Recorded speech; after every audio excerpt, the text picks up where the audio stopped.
What is going on, everybody? Welcome back to Malik's Water Garden. In today's video, we're going to look at something that has been a question from many of you guys as well as myself. Do my Plecos need sand? Now, the reason I have sand in many of my tanks is not actually for the fish. That's actually for myself. It's mostly for aesthetical purposes, as well as so I can plant in the back of the tank so that the plants help me with maintaining a better water quality over extended period of time between separate water changes. For example, if I were to do a water change today and I'm doing my next water change, let's say next weekend, the plants help me maintain a lower nitrate content overall between those two water changes. Now, aside from that, we really want to look at what the animals require, and what we have been finding lately is that these animals definitely do like to dig in the sand. Many of my Plecos I find burrowing, digging, and enjoying themselves playing in the sand. So we're going to look at all this stuff today in this video. So if you haven't subscribed, subscribe down below, hit that notification icon so you get updated when these type of videos get uploaded, because I upload pretty regularly now, and stay tuned for upcoming videos of this nature. So in today's video we're looking at, do they really need sand? I'm going to tell you a little secret that has been happening in my fish room.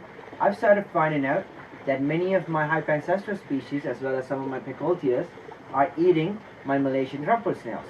So my Malaysian trumpet snails live in my sand bed, and there's a heavy population in most of the tanks. This tank actually doesn't have a population because they never got established, because these guys just kept eating them, as well as some of the cichlids. But in all the other tanks, there's a heavy population of Malaysian trumpet snails, and I find quite a bit of snail shells on the ground. And I also found a lot of my hypancestors, especially, digging through the sand bed, finding Malaysian trumpet snails, and eating them. So I haven't been able to verify this for the longest time, and finally I actually did verify that they are eating the trumpet snails, and that's what's actually going on. So that's definitely added benefit. Also, we're finding out that they are eating some of the sand. Now, this is not in the sense that they are digesting the sand, but it is actually helping them digest the food that is in their guts. So especially the omnivores or vegetarian, predominantly vegetarian type of animals, require to have some sand in their digestive tract so that helps digestion. So these are some of the things that we are finding now, and a lot of research has been done on these animals, and ideally what you want to do is try to recreate the natural habitat they come from, and many of them come from smooth riverbeds with rocks and sand. So a lot of rock work, a lot of sand, and a lot of heavy flow is what these animals are usually used to, not every single time, but most of the cases, and most for at least a portion of the year. So you want to try to simulate that and have sand in your perps. That's at least my suggestion. Now, there might be animals that can do without sand. There might be animals that cannot do without sand. Like, for example, if you are keeping Pseudohemiodon apitanos, like the chameleon whiptails, you definitely want to have sand in the tank, because those animals like to dig and burrow in the sand. As well, if you are keeping red lizard catfish, you definitely want to have sand in that tank because they like to dig and burrow in the sand. My L015 Picoltia species, candy stripe Plecos, they definitely like the sand. I've caught them burrowing. They moved the sand around. I just moved all the sand to the back, and right now there's 2 inches of sand in the front of the glass. So they've moved all the sand back to the front, and they've made the environment the way they like it. They definitely love their sand. My zebra Plecos love to dig. I've caught them digging all the time. They move the sand around. Every day there's a new scene going on. There's a new hole, there's a new burrow, there's a new cave. They always move two things around. Same with the L199 hypancestors, digs quite a bit. The 340s I find are not the biggest dig. Actually, no, that's not true. There are some that do like to dig. There's just the ones that are the dominant ones. They're usually hiding in the caves. But the subdominant ones that are outside, that are not in caves often, are always digging about. So, I mean, in my experience, the animals definitely enjoy digging. So you want to have smooth sand, nothing too coarse. I use play sand from Home Depot. You can definitely get sand from the aquarium shop. That's definitely designed for aquariums. River sand is great if you can go to a river and collect it safely without contaminating your water. I would suggest that you boil the sand that you get from a natural source like a river. but do not get quarry sand or construction sand. The grit is too fine, and that can hurt the inside belly and stuff like that of your Plecos. You want to have the finest sand possible, because the sand that we're talking about that is in the rivers have been moved about over millennia and has been polished into really fine sedimentary sand. So that's what you want to have: round grain, smooth sand. Play sand is great because it's actual river sand. It's designed for play boxes for little children, so it has no sharp edges, and it's actually the most perfect solution because it's relatively cheap and it's relatively safe for your fish.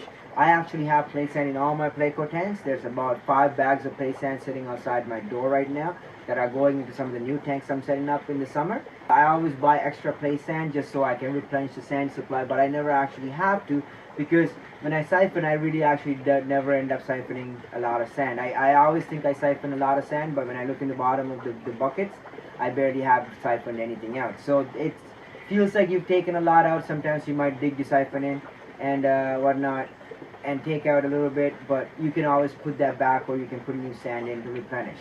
These sand beds are several years old, and I've actually not have to replace any of them. I don't actually do anything special to clean them. There's special videos that I have.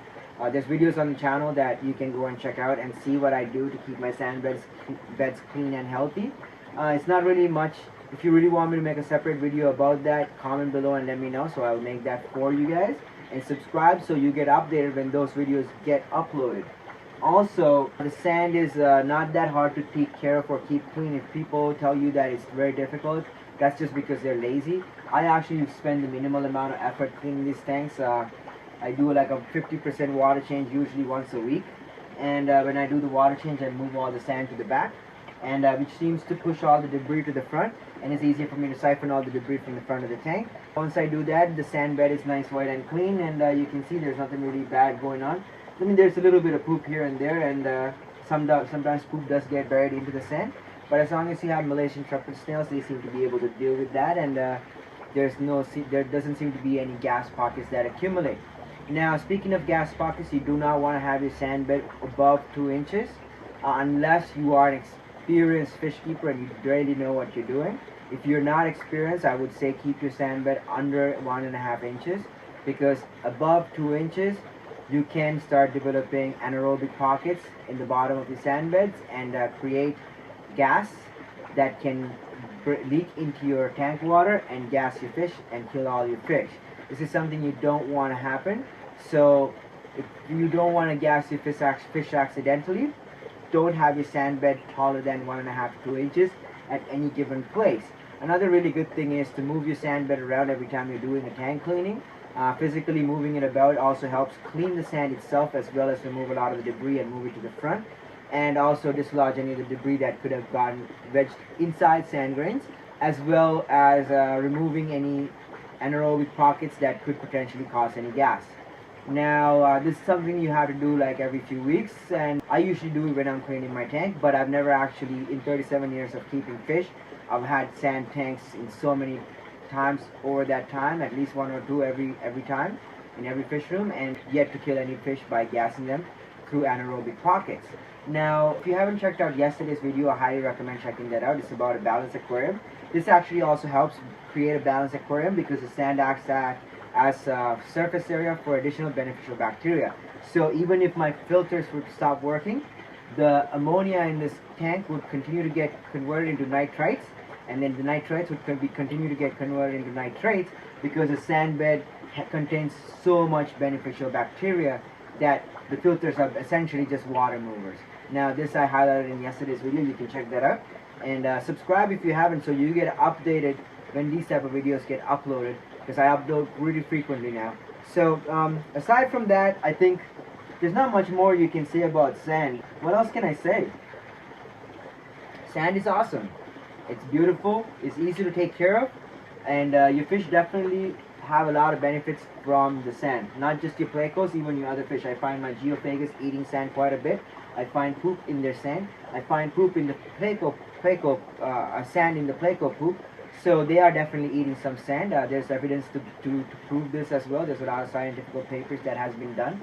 in this regard, and we're finding that a lot of times these animals really enjoy having sand in the tanks, as well as your Pordoras, I believe, are really thrive on sand. So we're going to make a separate video about that coming up, based on some of the findings of Ian Fuller and some of the papers that he has done on that particular topic, about if your Pordoras require sand for their health. Now, if you haven't subscribed, subscribe down below. Hit the notification icon so you get updated when that video, as well as many other videos like that, get uploaded. And stay tuned for that. And if you find value in this content, share this with your networks. As always, thank you so much for your support. I love you all. I'll see you on the next video. God bless.